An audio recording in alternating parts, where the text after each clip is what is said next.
وعلى آله وصحبه أجمعين. ثم أما بعد فأعوذ بالله من الشيطان الرجيم. بسم الله الرحمن الرحيم. ياسين والقرآن الحكيم إنك لمن المرسلين. رب اشرح لي صدري ويسر لي أمري واحلل عقدة من لساني يفقهوا قولي. آمين يا رب العالمين. ثم أما بعد. Folks, I have a few things to share with you this evening, but first and foremost, I want to thank the very patient organizers of the Mass ICna Convention. A round of applause for them. I'd also like to thank the City of Chicago for its incredible traffic, and also particularly for planning this session in the very last hall available in the convention center, and then cardiovascular exercise for the one. What I want to share with you this evening, inshallah, as was mentioned, is getting out of, I'll put it in my English instead of the formal English of titles, getting out of a funk. Everybody has a low, they're doing well at some point, and then all of a sudden there's a dip, and you don't know how to get out of it, right? And that's really, at the end of the day, that's what I'm trying to talk to you about today, inshallah. But I want to start with some inspiration from the Quran. As some of you may be familiar with my work, I think the more Muslims start to think through the Quran, the better it is for them. The clearer their thinking becomes, the more they find solutions for themselves, for their community, for their families. I think there's some kind of interesting situation outside. And I do apologies to the people who couldn't fit inside this hall. I didn't do it. I swear.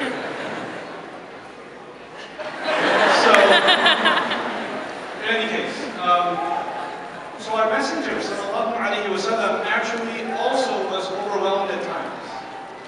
He was given a pretty impossible mission, actually. If you think about it, the task that he's been given, I was saying this at another convention recently, it's not like any other messenger.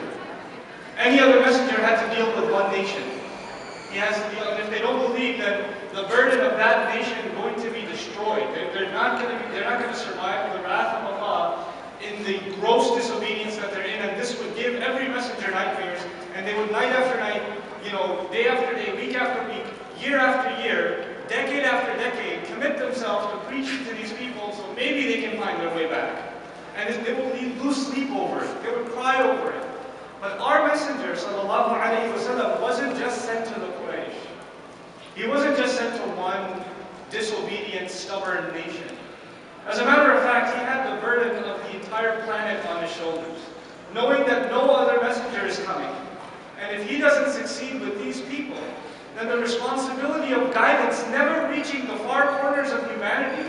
After all, my ancestors, 5-6 generations ago, my ancestors are Buddhist, some Hindu. They would never have Islam had it not been for that messenger accomplishing his mission, sallallahu alayhi wa sallam. And he doesn't have a lot of time. As a matter of fact, the moment he gets this job opportunity that is handed down to him from the heavens, he's already 40 years old. So he's already on, and nowadays in contemporary psychology, there's the midlife crisis. Things are starting to take a downward turn. Physically, you're not as capable as you once were. Psychologically, you start realizing that your life is actually pretty short, and it's coming to an end. Right? People go through an intellectual and emotional crisis around this age. And yet this is the age where his real task begins. You would look back and say, man, I wasted my youth, actually. And if I had my youth, I would have been able to do this much better. The pressure on our messenger, alayhi salatu wasalam. And now looking back, he did not know how long he has. We look back and we can say he had 23 years. He didn't know that. He doesn't know if he has 1 year or 6 months. He doesn't know any of it. He just knows that that entire burden rests on his shoulders. You guys all, I think all of you here right know that the majority of the Quran was given to the Prophet ﷺ while he was still in Mecca. This is important to know. The majority of the Quran, 2/3 or more of the Quran, was revealed while the Prophet was still in the city of Mecca. He had not migrated to Medina. Now the thing about Medina is that the Prophet ﷺ had a lot of support. Even before he got there was support. Even as he's arriving into the city, people are singing and celebrating. So there's already a level of support in Medina. But Medina is not where majority of the Quran came down. Majority of it came down in Mecca. So what does the Prophet's life look like in Mecca when most of the Quran is coming down? The majority of that time, he's dealing with not just any nation, arguably, very clearly, in whatever little I've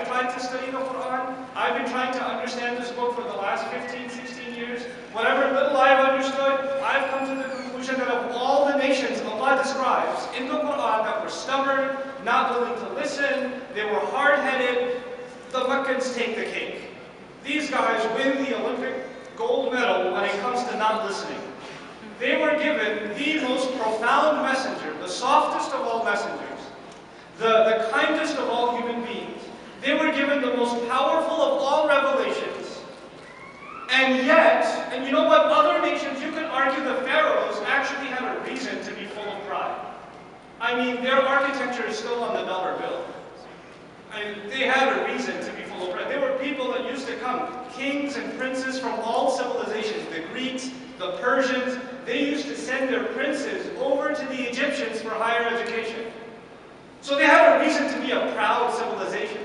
So when they looked at the message of Musa as inferior, and they said, وَيَذْهَبَ بِطَرِيقَتِكُمُ الْمُثْلَى, that don't listen to Moses and Aaron, Musa and Harun alayhi salam, because they will remove your exemplary lifestyle. You guys have the most superior lifestyle on the planet. Everybody wants to be like you. They had maybe some reason to say that. I mean, they had monuments that are still around. But when you look at the Meccans, what towers have they built? What universities did they construct? What mark on the world did they leave? These guys had nothing. Nothing. They were non-existent on the map of the world. As a matter of fact, at the time, and for thousands of years even before then, there were already superpowers in the world, like the Persian kingdoms, or the Egyptian kingdoms, or the Abyssinian kingdom that's not that far away. And none of them were interested in invading Arabia. None of them ever took over the desert. What are they going to do? Send their soldiers to get barbecued? For what? For what? They had no value to this place.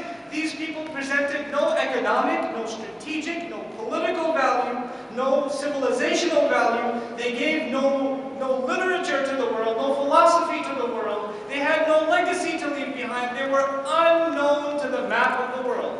Bedouins hanging out for thousands of years. So you would argue when they are being given a message to be humble, they would be first in line to be humbled. And yet the Quran ironically describes that when this powerful message is given to them, they in response were the most arrogant of all of history. Of all of history. As a matter of fact, in Meccan Quran, over and over again, Allah makes the case, why are you arrogant? Are these people better than the nation of Tubba? Are these people, have they forgotten? Al-Qurun al-Ula, the previous nations that came, generations that came, they were much more, ashaddu minhum quwwatan. They were far more powerful, more intense than they are in terms of might. And the remnants they left behind. What are you so arrogant about? What are you so full of yourselves for? And yet they were. Now I told you the Prophet ﷺ, his job was to disseminate this mission across the entire planet, actually. He is a messenger of rahmatan lil alameen, for all humanity. For all of humanity, all nations, all peoples, all cultures.